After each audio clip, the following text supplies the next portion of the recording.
Hi, my name is Karen Horn, and I'm the senior clinician here at Worcester Youth and Family Counseling Services in Berlin, Maryland.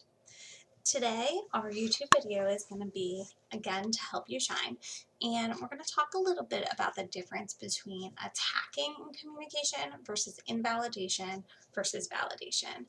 As you know, we have referenced before validation, which really means the verbalization of empathy for the other person. When we empathize, we feel more of what they're feeling, and we can really put ourselves in their shoes. The deeper we go with that validation, the deeper we go with verbalizing empathy, the more effective the conversation. Sometimes we're in situations where two people have two very different opinions, and when that happens, we can either validate each other, which is our goal. We can be invalidating or dismissive, which is not what we intend to do most of the time. We intend to usually just verbalize our feelings and our perception when we're doing that. Or we can end up being kind of attacking to the other person, which we certainly don't want to do. So attacking may look a little bit more like if, let's say, there's two parents and one of them tends to see things from a behavioral perspective, whereas the other person tends to see more of the function underneath the behavior, or they see it as a symptom of a bigger issue or a pattern. This is a very common scenario that we encounter. Many people, as much as their parenting values may align, don't see things the same because they grew up in different environments and they had different messages growing up, different things that were acceptable in their home and weren't, and that were valued. So we're gonna do attacking, invalidating, and validating all with this example. So an example of attacking in this situation might be something along the lines of, I can't believe you see it this way, you're so stupid, why do you see it like that? That's not even what's happening. And you're gonna let them get away with anything because you see it that way. So that might be an example. Obviously, if someone says that, it feels like an attack, it feels like a judgment.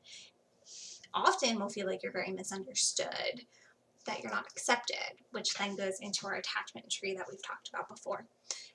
And we don't really feel comfortable sharing, or we escalate and then it becomes an argument that would be difficult to resolve if we're not really exploring what's underneath.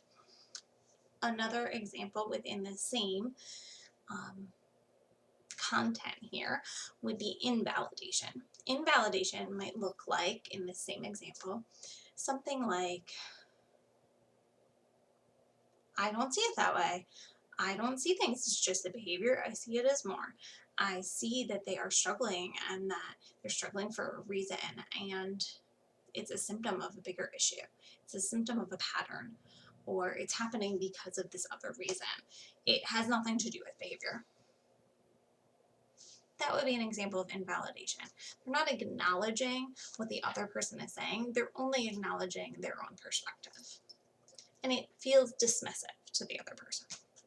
An example of validation might be something like, I can understand why you see it as behavior. You grew up in a household where things were not tolerated like that. That respect for your elders was more important, and that is a value that your family has upheld for this whole time and that you grew up with. And it's hard for you to separate that.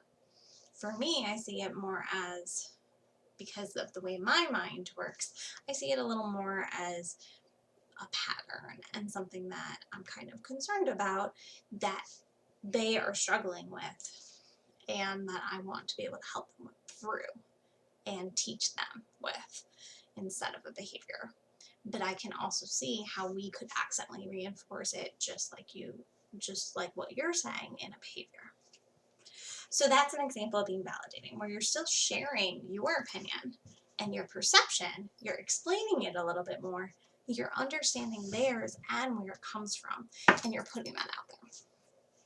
So that would be an example for attacking, invalidating, and validating in a co-parenting situation.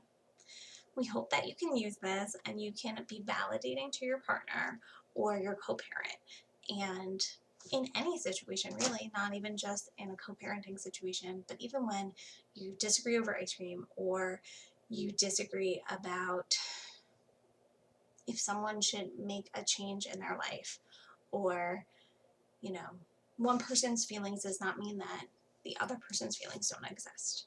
We can both feel these two different things at the same time. So we hope this message comes across and it helps you shine in your world as an individual and in any relationship in your life. Thanks and have a great day.